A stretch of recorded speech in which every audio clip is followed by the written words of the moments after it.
think that God gave this wonderful, beautiful stretch of sand for everybody to draw close together.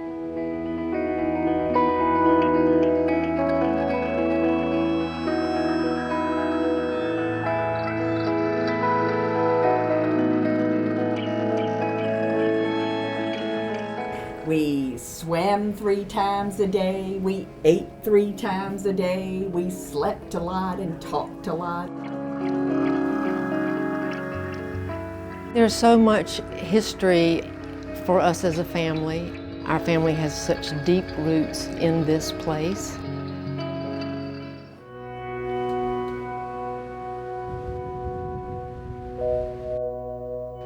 My name is Nancy Rasco, and I've been coming to Nags Head since I was 6 months old. Every summer I stayed with my grandmother Nixon. The Nixon Cottage was actually the Grandy Cottage in 1866. Everybody just seemed to survive the hurricanes, the cottages, the people. I think it's because they knew how to build them. They built them with the right roof and the right pilings. What is it like for you to just to have lived this history and to know these families? That's what ties us together. It does. Who is this a picture of? The pictures of President Roosevelt in the presidential car, isn't it? They came down to Nags Head and he took them over to Miss Mattie Buchanan's cottage.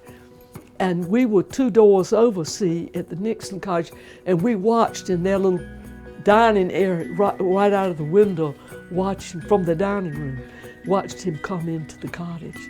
And you need to know the old stories, and you need to know your young stories. Families getting together and cooking and swimming and playing games and going up Jockey's Ridge. Now we did that nearly every night, went up Jockey's Ridge.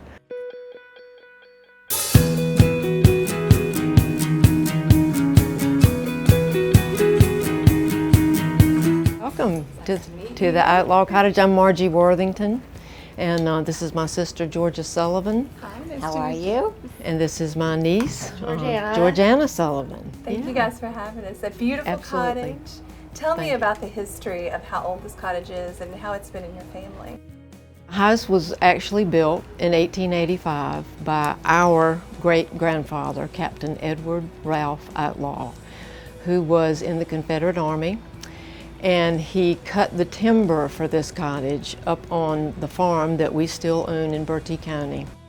This was the last of the 13 original cottages to be built over here.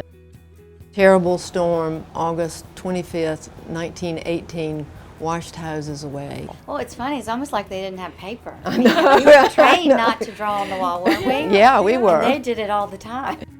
So you get to know the generations in a way that was like the old days here, where you weren't on your phone and you weren't doing all those other things. You're just focusing on this place.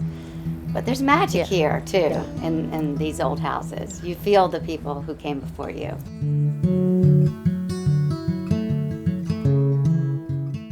My name is Frances Ingalls, and I'm from Edenton. And I've been coming to this cottage, Spider Villa, most of my life. So this is a picture of you when you were about how old?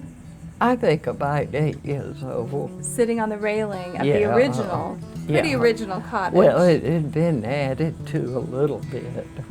According to a local historian, it's the oldest cottage on the beach, and it can be dated from the time that an old Methodist church was torn down in Elizabeth City, and the big old framing timbers were reused.